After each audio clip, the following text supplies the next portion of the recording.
In the spring, a young man's fancy lightly turns to thoughts of logs. That's the case anyway with the young men of the Northern Tyrol, whose job is to bring down the logs that have lain snowbound in the mountain forests. So off they go with their sleighs to the scene of operations. Digging the logs out is a dangerous business. There's the risk of a broken leg or even more serious injury.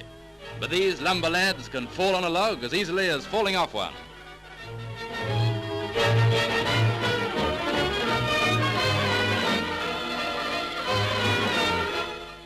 Down she goes with the best of logs, and it's no simple matter to negotiate the icy runs on a light sleigh with a heavy load of timber aboard.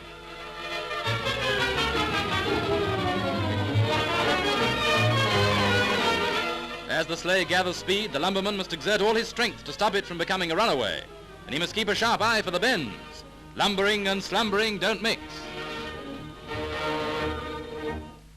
Oh, excuse our friend a moment. He's got a summons.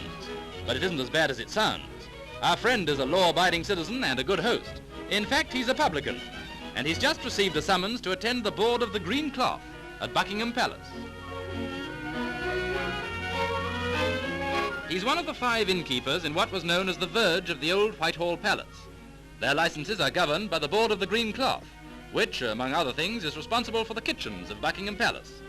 And every year mine hosts go to the palace for renewal of their licenses. The only publicans in the country indirectly controlled by the king. And at the Silver Cross, they wear the old bar tie.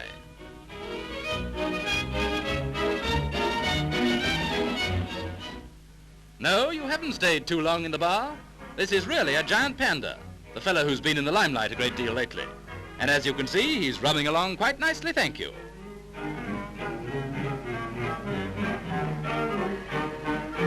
The giant panda is a rather freakish member of the bear family, and his hometown is anywhere between eastern Tibet and northwest China. He's often found among the rocks 10,000 feet up. A fine study in black and white himself, he's keen on photography too. Peter Panda loves a roll and a stretch, but he gets so tired of being gaped at. After petting the panda, let's cheer the chinchilla. 30 of them, in fact, just arrived at a breeding farm way down in Virginia, where they'll live a life devoted to the frightfully expensive dictates of fashion. Their new home, where they arrived under a strong guard, is one of the world's largest chinchilla centers. They're too valuable as breeding stock to be killed for their pearl grey pelts, and experts handle them with the greatest of care, keeping a daily check for any variation in size or the slightest trace of ill health. Worth double their weight in gold, the tiny animals are balanced on the scales with gold pieces.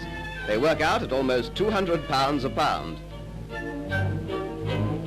She needs only 94 more pelts, and she'll have about 20,000 pounds worth of the most valuable furs in the world.